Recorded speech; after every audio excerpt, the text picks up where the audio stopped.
Hi friends, welcome back to my channel. I'm Serena if you happen to be new here. I'm also Coffee and Goodreads over on Instagram, so if you haven't followed me over there yet, follow me over there, subscribe over here. That way you're in the loop on everything going on. So if you couldn't tell from the title of today's video, we're going to be going over my 5-star ranking system, how I rank books from 1 star all the way up to 5 stars, even though sometimes I want to give more than 5 stars, and basically everything in between, whatever I end up using. So this ranking system has changed over the course of the last year, just over a year that I have been reading and reviewing books on Instagram. So I figured it would be fun to kind of go through what my old ranking was and then compare it to what my new ranking is. So I had originally made my star ranking on March 20th, 2022. So this was about a year into my Bookstagram experience. I just realized that I actually made my Bookstagram in 2021 and then like barely posted on it. So technically I've been on Bookstagram for like 2 years. I don't know how we're gonna count that. Anyway, that's besides the point.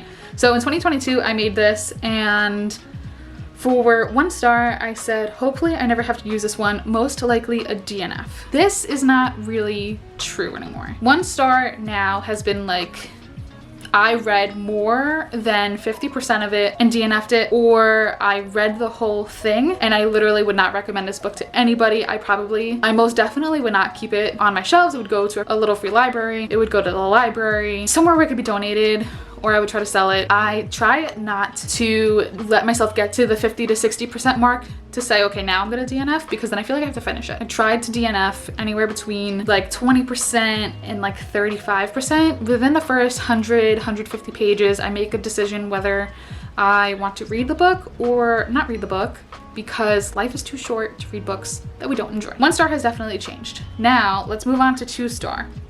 I had said last year, it was okay, didn't love it, but didn't exactly hate it either, probably would not recommend. This has also changed. So a 2 star nowadays is read the whole thing, do not recommend.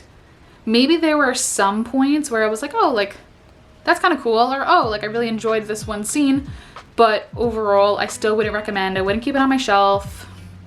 It wouldn't be on my Bookstagram. Oh, that's another thing I should say. Anything less than 3 stars for me, I typically will not review and post on my Bookstagram. I'll say that I read it, I'll put it on my little tracker, but you won't see it on my page. I typically only recommend things on my page that are 3 stars and up, because as we'll get to like my 3 stars, you might say, oh, like that might have been a 4 star for me. So 3 stars are kind of like, they can go one way, but they can go another way. So, but I'm getting ahead of myself. 2 stars, you'll never see them on my Bookstagram. If you want my thoughts on why I gave it a 2 star, then you can message me on that. Anything 2 stars, 2.5 stars, 2.75 stars, just message me, because you won't see it on my page. So for 3 stars, I said, I liked it, solid choice. Wouldn't be the first on my list to recommend though. This is basically true. So 3 stars nowadays is, yeah, I liked it. Would I recommend it? Maybe. It really depends on the genre, and 3 stars gets a little tricky because I tend to really break 3 stars down, because I feel that 3 stars can either be 4 stars or 3 stars. It just really depends on the person. I would say that yes, I liked it. It was okay. This would be more of like an okay moment for me. Will I remember every single detail of it? Probably not. Will I always grip onto the characters and the story and the plot? Probably not. But maybe once in a while something will come up and somebody will ask me, oh, like, did you like this book? I would still probably say yes if it was a 3 stars. But I would also share my grievances, if that makes sense. Like I just said before, 3 stars will make it to my reviews on my Bookstagram. I do not tag. I don't even tag authors really to begin with, because I'm sure they just get bombarded and bombarded. I'll only tag an author if it's like 4, 4.5, 4.75, or 5 stars. I don't really tag authors unless than that, because again, they don't need that. I also will not really typically keep 3 stars on my bookshelves. I just did a huge clean out. If you guys haven't seen that video, I will put it here, I think, or here. But I just did a massive unhaul. I actually have to send out a lot of books in the next couple of days for people that claim them. Yeah, just a lot of books that either I know I won't read anytime soon, and I bought them like a year or 2 years ago and I still haven't read them, or they were just books that I read and I was like, wouldn't read this, wouldn't really recommend, so I did a big unhaul. Now moving on to our 3 to 4 star breakdown. So 3.25 stars, I don't normally use this. It's really, really rare. A 3.25 for me is, it was better than okay, but it wasn't like, it still wasn't good, if that makes sense. So I use like okay, good, great, obsessed, like in love, will always think about it. It was better than okay, but it wasn't like still good. Like it was just like there, but I liked it more than an okay book. I liked it more than a 3 star, but it wasn't a 3.5 star. So a 3.5 star, I usually rank this as, I really enjoyed it. It was good. Will I recommend it? Yes. But again, it probably won't be my first. It might be my second. 3.5 stars also for me. I didn't really love the characters. Maybe there was one that I was able to grip onto and say like, okay, I'm gonna stand by this character through and through throughout the whole book, but there really wasn't anybody else. Maybe it was a slow book. Maybe it was a thriller that wrapped up really fast at the end and I was like, really? Like we couldn't expand on this a little bit more? So yeah, those are my 3.25 stars. 3.5 stars are mainly for thrillers where it's like, okay, I was expecting more of a thriller, but I was able to kind of figure it out, or it just didn't give me that punch that thrillers normally do where they just throw you in a completely different direction. Or 3.5 stars was, it was a good thriller up until they threw you for a totally chaotic loop of series of events where you're just like, wait a second, so much just happened. Like this has happened to me with a couple of thrillers where you are reading and all of a sudden something just really comes out of left field and you have to stop reading and like maybe even close the book and you're just like, what did I just read? So those are usually 3.5s for me. I don't ever really use 3.75. That's kind of like, okay, it was better than good, but it wasn't great. I don't think I've ever ranked a 3.75. No, I don't think I have. So let's just jump right into our 4-star rankings then. Let's see. Last year I had said 4 stars was loved it, a great read with maybe 1 to 2 little things that bothered me, will recommend based on reading preferences. This was really strict for a 4-star. So, well actually, like part of it's strict and part of it's not. 4 stars was I really, really liked it. I wouldn't say I loved it. That's more of a 5-star read for me. And let's see, a great read with maybe 1 to 2 little things that bothered me. I will still agree with that. Like maybe there was a couple plot points where I was like, that's not real life, but it's also fiction, so who really cares if it's real life? Or maybe just really didn't like a majority of the characters. There was still that one that I gripped onto, but still like something was missing. And what else did I say? Will recommend based on reading preferences. I would recommend a 4-star. It doesn't really matter based on your preferences. Like maybe anywhere from 3 to 3.5 I would recommend based on preferences, but a 4-star I would still recommend, absolutely.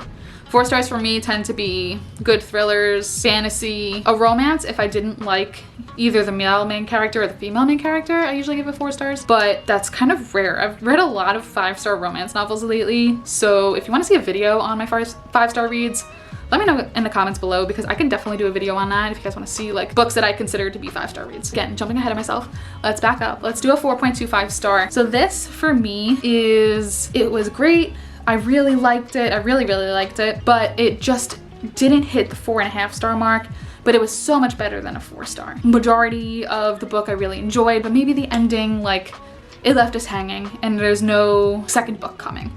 So just the first book and then we're kind of like, okay, well, I still have unanswered questions. So that would be a 4.25 star for me. 4.5 star would be, it was great. I really, really loved it. It was just that there was like, again, 1 to 2 really minor things that I can completely overlook, but maybe they bothered me while I was reading, if that makes sense. But overall at the end, I still gave it 4.5 stars. I'm not making it part of my personality, but I'm still recommending it at the first chance that I can get to recommend it. I'm posting about it all over social media. It's probably the majority of a reading vlog for me because I'm just talking about it and I want to talk about it so much. So that would be a 4.5 star. Now we get to our 5-star reads.